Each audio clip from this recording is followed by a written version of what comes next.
What's going on, everybody out there? This video is my opinion, my thoughts on Brie Bella and Wade Barrett announcing that they're leaving WWE. And Brie basically announced on Good Morning America on Tuesday, yesterday, she announced that Brie Bella would be retiring very soon and hanging up the boots to be at home with her husband Daniel Bryan because they want to start a family. Everybody knows that already. I wish Brie nothing but the best. I don't know if I would say that if Nikki Bella had to retire. I don't know if I would say I wish Nikki Bella the best, because I think she'd be pretty miserable if she had to retire, because she can't really start a family with John Cena. We know that, because the guy will refuse to have kids with her for some reason. Probably doesn't want her to be the mother of his children. I don't know. Even though I think Cena and Nikki are in love, Cena, I guess, doesn't want to have kids because he's on the road full time, and that makes a lot of sense. So I'm not going to try to predict and guess why Cena doesn't want to have kids with Nikki. I don't really care. It's none of my business, but they're always discussing it on Total Divas, and I do watch Total Divas still. Just saying, if Nikki had to retire, she would probably not be as happy as Brie would be. And first, I'm going to talk about Brie Bella retiring and leaving WWE. I don't know when her contract is up. I have no clue. I think it's in the summer, maybe June or July. I think she even said in the interview yesterday that Brie said she'll be leaving sometime very soon, probably in the summer. I did read online. I did find out, I think, that Brie will not be re-signing her contract and is expecting to leave the WWE sometime in the spring or summer. She'll probably be gone. And she's done a lot in the WWE. She's had a pretty successful career.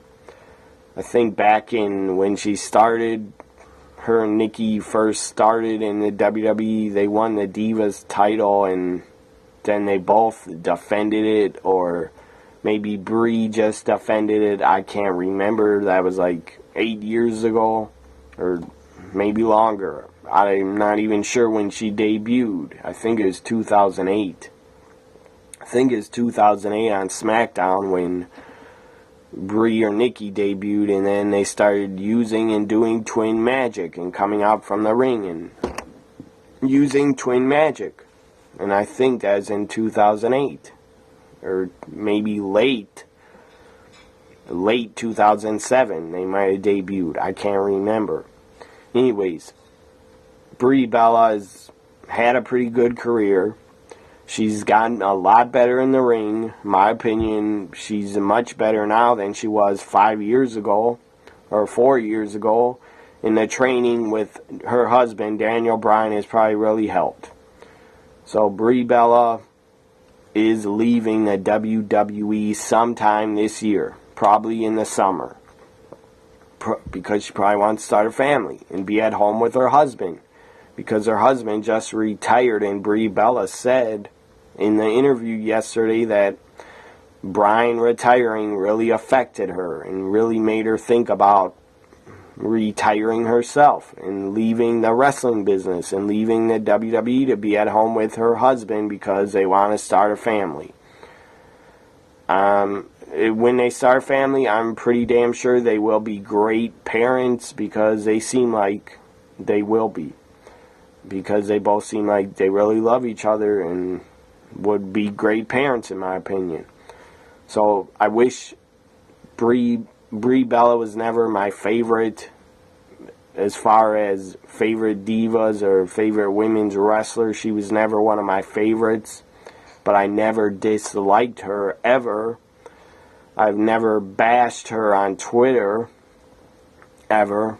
I have bashed Nikki and made some dirty jokes about Nikki a couple times, but that was just joking around. I've never bashed or joked around about Brie because I like Brie as a person. Also, when they first came in the company, in my opinion, Brie Bella is a more attractive Bella, and I was more attracted to Brie Bella. I think she's very good looking, very pretty woman. Daniel Bryan, whatever, or Bryan Danielson, whatever you want to call him, the guy's a very lucky guy to marry Brie Bella, and that they're so connected and so in love with each other. I'm very happy that Bryan found his soulmate. And I'm very happy that Brie Bella found Bryan, because they found each other after Bryan came into the WWE in 2010. I think they started dating in 2010 or 2011. And then they got married in 2014, I believe. They showed their wedding on Total Divas. You can even watch it back if you want on the WWE Network for $9.99. You can watch Bryan and Brie's wedding again if you want to. So, Brie Bella, bottom line, she's had a pretty good career. I believe she was Divas champion once. I don't think she's ever won it more than once, but maybe she'll win it at Fastlane. Who knows? So she'll become a two-time Divas champion. Brie Bella has been a great ambassador for the WWE, great inspiration for little girls to look up to. Even her sister, Nikki. The Bella twins, you can bash them all you want, you can hate them all you want, if you do. But the Bella twins definitely do a lot of great work for the WWE and a lot of great charity work and stuff like that for the company. So when Brie Bella leaves, she'll be missed. I'll miss seeing her on TV a little bit, but not that much, because she was never one of my favorites. I'd be more upset if someone like Natalia or Paige or Becky or Sasha or Charlotte, I'd be more upset if one of them left and decided to retire, or if one of them had to retire due to injury. Brie is leaving the WWE on her own terms. She does not have to retire, but she's doing this, I'm pretty sure, for Daniel Bryan and for her husband, because she has baby fever. She has said it on her own on Total Divas that she has baby fever and she wants a kid really soon. She'll probably get pregnant in 2016. She'll probably get pregnant. So, Brie Bella, final thoughts. You have had a pretty good career in the WWE. You have been a great ambassador to the company, going overseas, doing promotion, doing all the charity work, be a star, all that stuff. You've been a great employee. Brie Bella, you've been a great employee of the WWE, and you will be missed. But most importantly, your husband, Daniel Bryan, that guy will really be missed by the fans for years and years and years to come. So, Brie Bella, I enjoyed seeing you come on TV on Raw and SmackDown and pay-per-views. I have enjoyed seeing you come out because you're pretty damn attractive. And you have improved a lot in the ring. So you will be missed. I'm sure, Brie, you will be missed by a lot of fans. Way, way more than I will miss you. You will be missed by a lot of people. So now on to Wade Barrett. And Brie announcing that she's going to hang up the boot soon, that wasn't shocking to hear at all. I expected her to leave the company this year because she wants to start a family. So, now on to Wade Barrett. This guy debuted in 2008 or 9, I think. The SummerSlam right before the Nexus had their big tag elimination match. I think it was 2009, I think. Let me look it up here. Had to be 2009 SummerSlam, I think. No, it must have been 2010.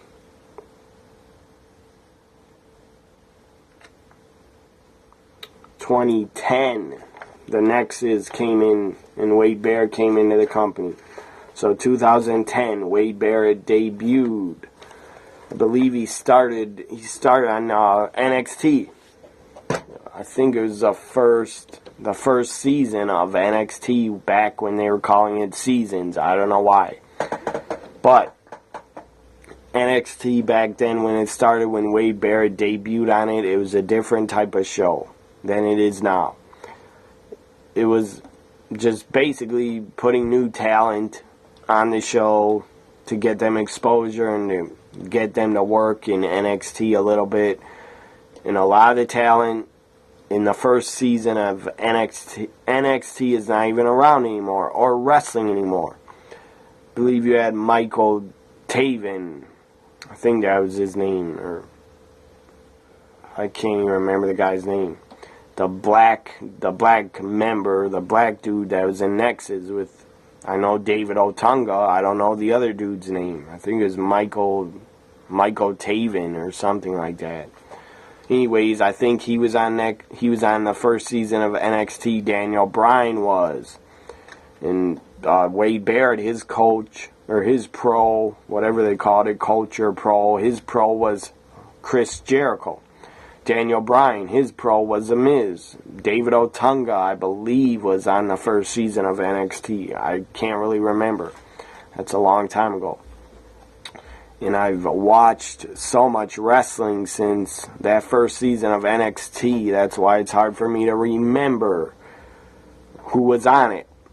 I guess I could have looked it up and did some research before the show, but I did not. I'm just talking off the top of my head about the careers of Brie Bella and Wade Barrett.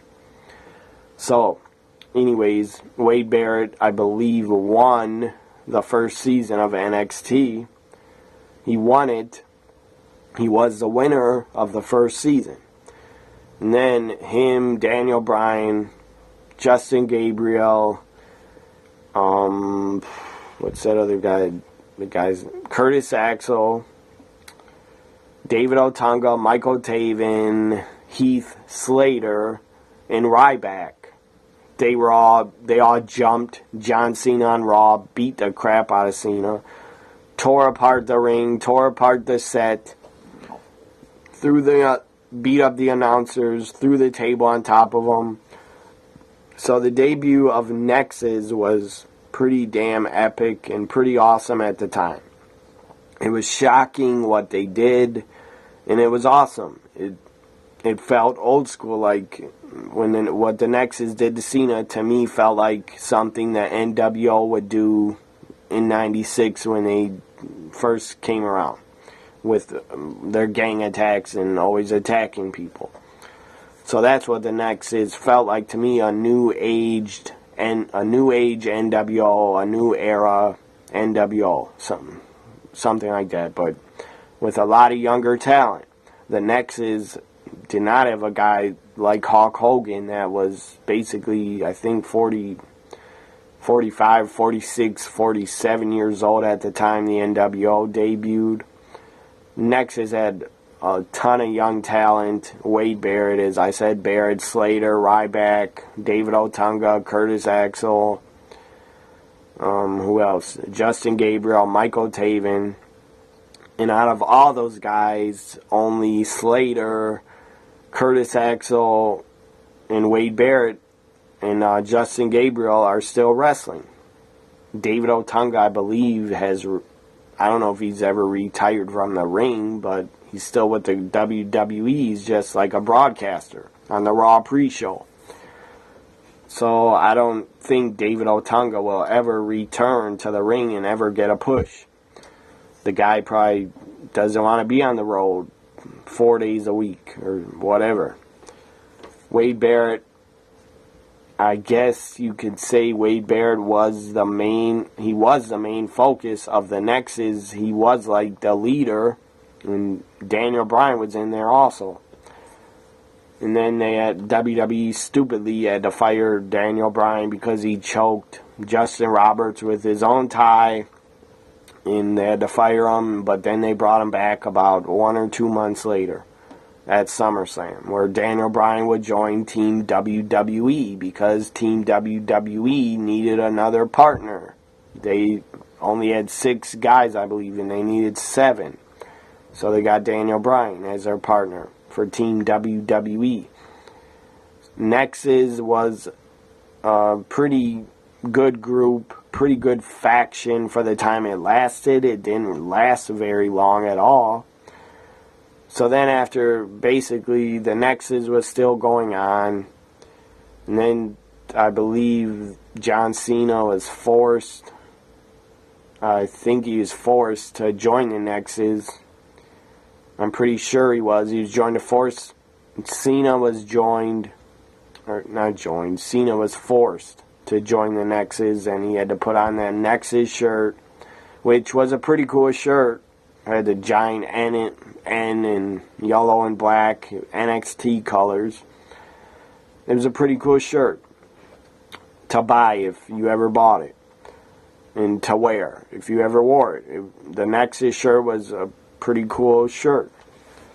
Reminded me a lot of the NWO shirt. Anyways, after Cena had to join, basically, and if Cena defeated Wade Barrett at Survivor Series 2010, if Cena defeated Barrett, then I believe Cena was free of Nexus and could leave the group or get out of them. So obviously then I think they had a triple threat match where it was Cena. Where the hell did that book go?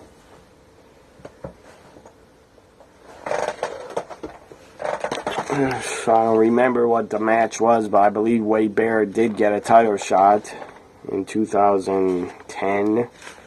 He got a WWE title shot, I believe. So, where is the Survivor Series?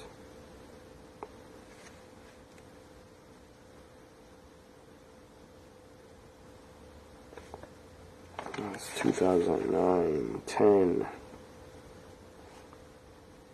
Well, yeah, WWE Championship match. Randy Orton defeated Wade Barrett, and John Cena served as a guest referee. So I believe Cena screwed Wade Barrett out of winning the title, so he would not win the title, and that was pretty stupid. In my opinion, during the height of Nexus, during their height, when they were most popular, most over with the fans, and Wade Barrett was the leader of the Nexus, and the guy was probably the most over as a heel in his entire career, and then you have him lose his championship shot. He loses it, and there's been a lot of rumors. I don't know if it's true because I just don't have any inside information. All I know is I read it, that Wade Barrett lost and never won the championship because John Cena decided to not let him win it. And Cena could have spoke up and said, let's give the title to Wade Barrett. He's really hot right now as a heel, and the Nexus are on fire. But no. The reports were John Cena decided to basically backstab Wade Barrett and hold him down and hold him back and all that crap, and use backstage politics basically to get Wade Barrett to never win the WWE Championship. Or at least Cena didn't want Barrett to win it over him. And then I believe Cena would probably defeat Randy Orton in 2010 or whenever it was. I don't know if Cena won the title at TLC or what, but John Cena then, at TLC 2010, John Cena beat Wade Barrett in a chairs match and buried him again. So Wade Barrett early on, he got buried. In my opinion, he got buried at Survivor Series 2010 because he didn't win the title. And he should have. Looking back on it, Wade Barrett should have won the WWE Championship at least once in his career. But he did not, probably because of the stupid backstage politics and Barrett being held down by Cena. So Barrett, in my opinion, if I was running things, he would have won the WWE Championship at least once. And then a month later, he could have lost it if they didn't want him to be champion and if the company didn't like Wade Barrett as champion. Instead, they decided to give it to The Miz. And The Miz won the title from Randy Orton on a Raw. Anyways, so Nexus ends. Wade Barrett never wins a title, sadly. And then he goes, or I think there's still Raw and SmackDown brands around. Wade Barrett goes to SmackDown and starts The Core. The Core was a very short-lived faction. It had, I believe, Heath Slater, Wade Barrett, Ezekiel Jackson, and I don't remember who else. Because they're so unforgettable. The Core is so unforgettable, I don't even remember everybody that was in it. It might have been Slater, Otunga maybe, David Otunga, Barrett, Slater, and who was the other guy named? Ezekiel Jackson was in it. I know that. So eventually Wade Barrett would win a title, and he would win the Intercontinental Championship 2 or 3 times. I believe he's held it 2 or 3 times. Once they had Wade Barrett, I think, win the Intercontinental title at a WrestleMania on the kickoff show, and then the next night on Raw, Wade Barrett lost the Intercontinental title 24 hours later. Or maybe Barrett lost the title at WrestleMania, I think it was to The Miz, and then maybe on Raw, Wade Barrett won it back. I don't remember. It was, I think, 2-3 WrestleManias ago they did that with Wade Barrett. That was stupid as hell. To have him lose a title and then 24 hours win it back or whatever happened. Or he won the title at WrestleMania and then 24 hours he lost it. That is stupid booking. And I hate when they do that. Anyways, sometimes it's acceptable to have a champion lose their title 24 hours later because they do it for the shock value. So fans will be shocked and surprised. So that's when I understand them doing it. But to do that to Wade Barrett, that, in my opinion, that was kind of burying the guy. Have him win the Intercontinental title for the second time, I think, or third time, and then he loses it 24 hours later, or whatever happened. It was stupid. And Wade Barrett, since the Nexus has ended, he's been Intercontinental champion. I don't think he's ever been a tag champion or a U.S. champion. And we know he's never been WWE champion or world heavyweight champion. So Wade Barrett has only been Intercontinental champion and King of the Ring winner in his WWE career and his WWE run. Now Wade Barrett, in my opinion, he's had a good career, but could have been way better. Could have been pretty great. He could have been a main event talent if he was booked like a main event talent. And during the Nexus, when he was the leader, he was kind of booked in the main event because he was in the main event at Survivor Series 2010. But after that, in my opinion, Wade Barrett never got back in the main event picture. The guy got injured. I think he's been injured once or more than twice. I think he's been injured once. He injured his shoulder really bad, needed surgery. Another time, I'm talking a couple years ago, 2-3 years ago, I think he injured his elbow really bad, had to be out for like 6 months. And then every time he'd get injured, he'd come back and then never really get a main event push. The only time he got a push is when he came back, is when he won the Intercontinental Championship. But then that ended, and they had him lose it. And he wasn't a long-reigning Intercontinental Champion. Maybe he held the Intercontinental title maybe for 4 or 5 months, but I don't think he did. And then after that, after basically he lost the Intercontinental title and he fell off the face of the WWE universe. He fell off it. And I think he might have got injured again, or he just disappeared off TV because the creative team had nothing for him, because their dumb brains couldn't come up with something for Wade Barrett, who is a talented guy. Talented, pretty damn good wrestler. And then, before he wins King of the Ring, Wade Barrett gets a gimmick and a character that gets pretty damn over. Bad News Barrett, where he would come out and give bad news. That was pretty damn funny, and that was pretty damn entertaining, in my opinion.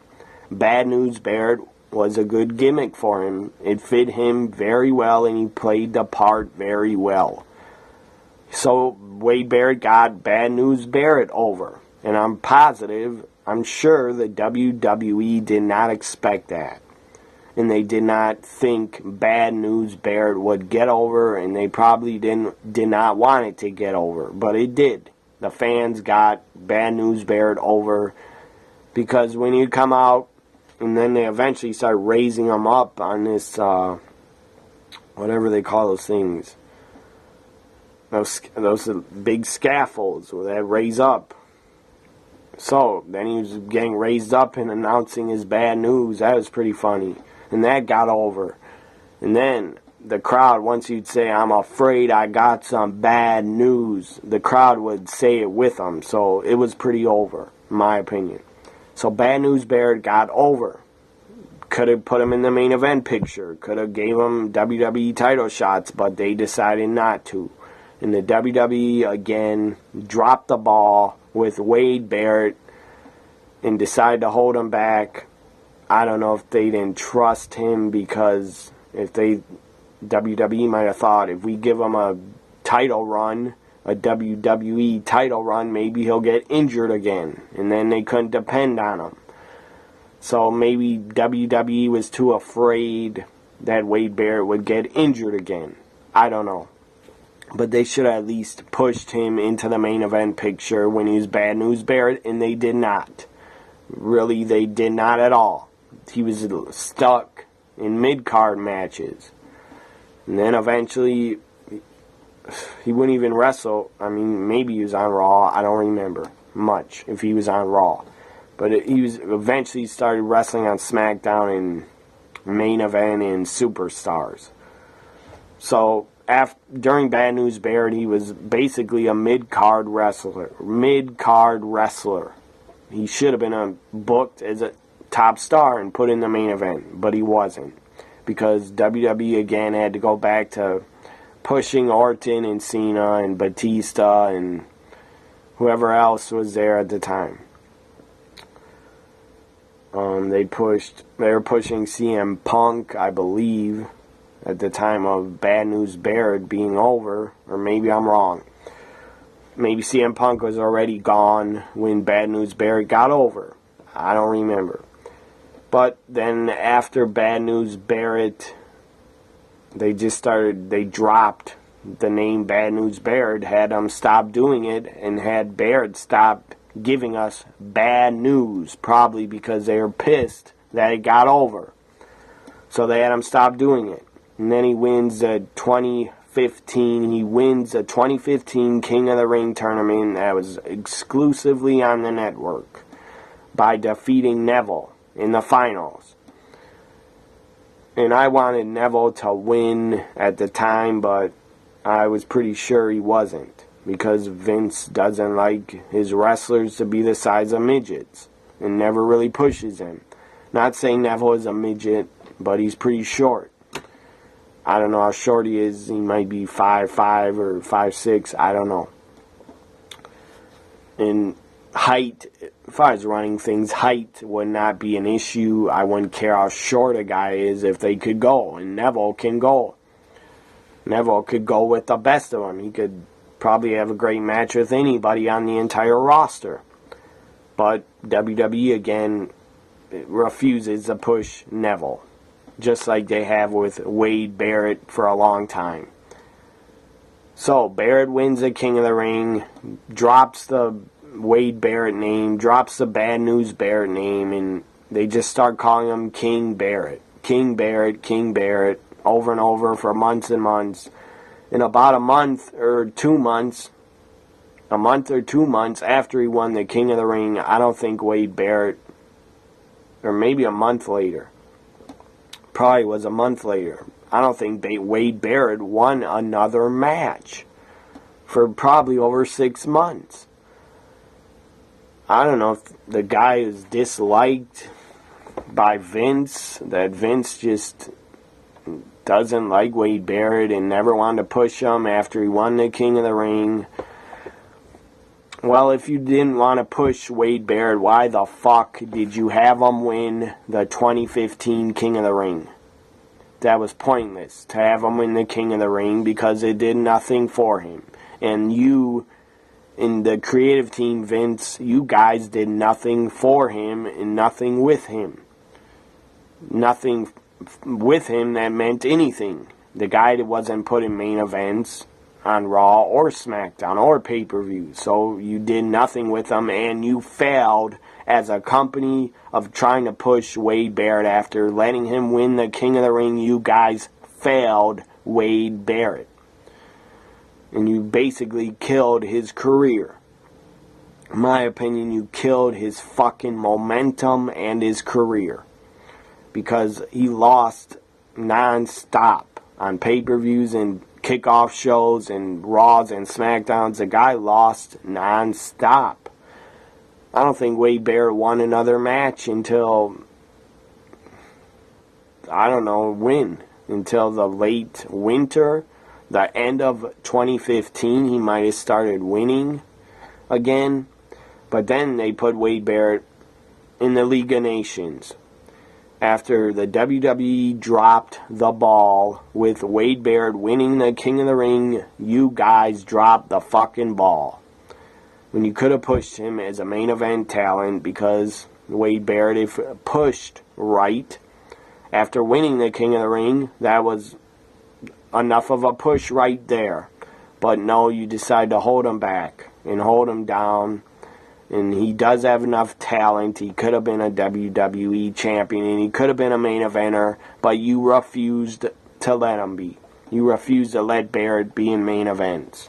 Except for probably in 2010 when he was in a main event at Survivor Series. I don't remember Wade Barrett after Survivor Series 2010. I do not remember him even being in the main event of any other pay-per-views at all after 2010. If I'm wrong, please comment under my video and tell me. If you know that Wade Barrett main evented other pay-per-views after Survivor Series 2010, if you know that, please write me on Twitter, tweet me the information on which pay-per-view he main evented with which wrestler, because I don't think he did. But if I'm wrong, comment under my video and tell me which main event pay-per-view was Wade Barrett in after Survivor Series 2010. Maybe he was in one, but I don't think he was. But if I'm wrong, comment under my video and tell me the match in the pay-per-view that he was in the main event of. Because I know for a fact he wasn't in the main event of any SummerSlams after 2010, or any WrestleManias after 2010, or Royal Rumbles. The guy never won a Royal Rumble match, but he did win the King of the Ring, but the WWE failed in pushing him.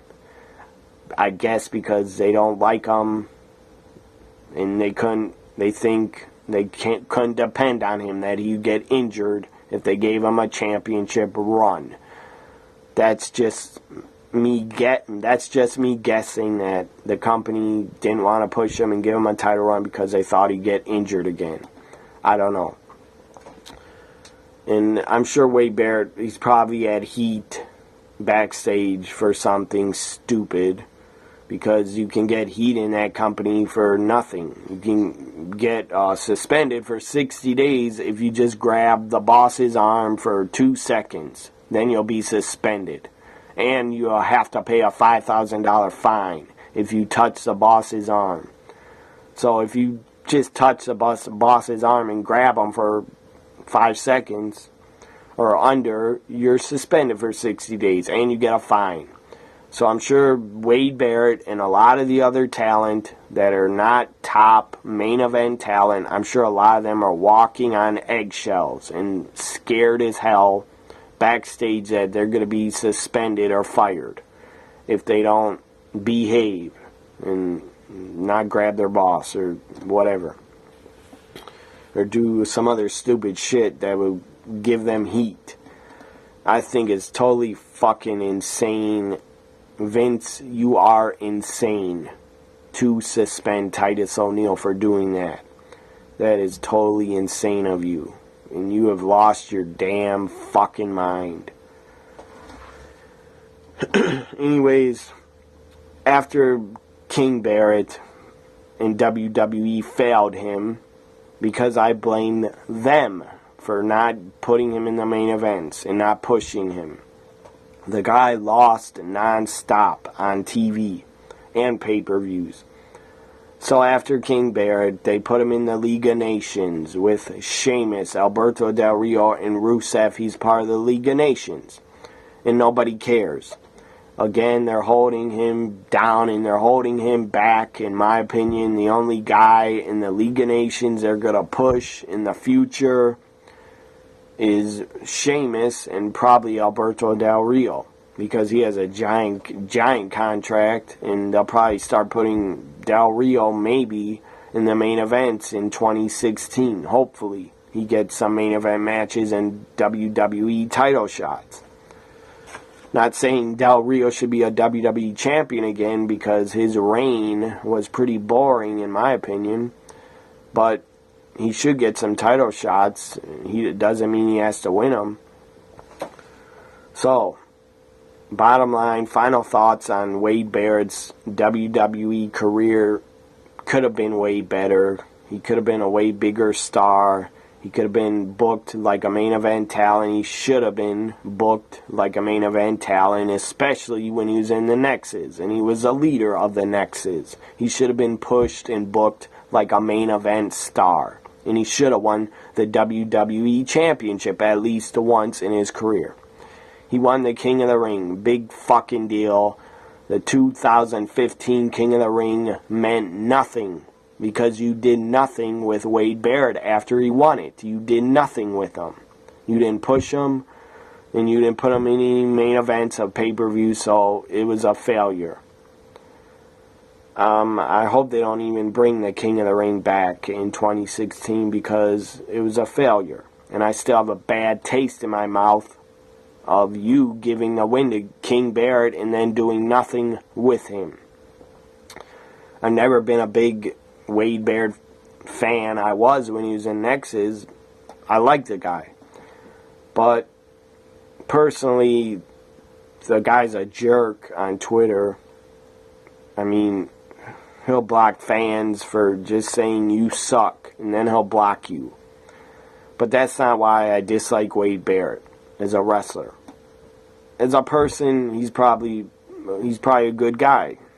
Him and Sheamus riding around together in the car on WWE Ride Along, Wade Barrett was pretty funny during that. And I really disliked Sheamus, but Wade Barrett and Sheamus on WWE Ride Along was pretty entertaining. And Wade Barrett seems like a nice, cool guy that you could be friends with. But as a wrestler in the WWE, Wade Barrett was never my favorite, ever. But I did like him a lot when he was in Nexus. But he was never my favorite. The guy, I guess, he had a good career because he was an Intercontinental Champion, and he did win the King of the Ring, even though they failed his career and basically killed his career. That's why Wade Barrett, in June and July, when Wade Barrett's contract is up, and I'm sure WWE would want to re-sign him, Wade Barrett said no. Wade Barrett has informed WWE that he will not be re-signing, that he'll be leaving the company in the summer, because I'm sure he's had enough. And he said in a statement he put out that it's time to move on. And I agree. Maybe he'll have a great career and wrestle overseas in England, and maybe he'll win some world titles for some indie promotions in England and have a great time doing it, because at least he won't be in the WWE anymore, where he's been buried. And it hasn't been his fault. It's been the WWE's fault, Vince's fault, and the creative team's fault for not putting over Wade Barrett more and pushing him more as a main event talent, because they could have and they should have. Anyways, Wade Barrett's leaving in the summer. I will not miss him, but he had a good career, and I wish you, Wade Barrett, whatever you do, whatever, if you still are going to wrestle, I don't know, whatever company you go to, I wish you nothing but the best of luck, Wade Barrett, even though you blocked me on Twitter, and you're kind of a jerk to the fans, because I've known other female followers of mine, I've known them to get also blocked by you, Wade Barrett, and they hardly did anything. They might have, I don't know what, maybe they asked you something you didn't like, I don't know. But you block a lot of people, and you're kind of a jerk. But in real life, if I met you, you'd probably be a nice guy. I don't know. Anyways, Wade Barrett doesn't know who the hell I am. He doesn't care, and he shouldn't. I don't care for him as a talent anymore. But I wish him nothing but the best of luck in his future endeavors after WWE. Hope you enjoyed my thoughts about Brie Bella leaving the company and Wade Barrett leaving the company. Hope you enjoyed it. Follow me on Twitter at TNA WWE Guy and at NXT WWE Guy. Have a great Wednesday. Bye for now, everybody.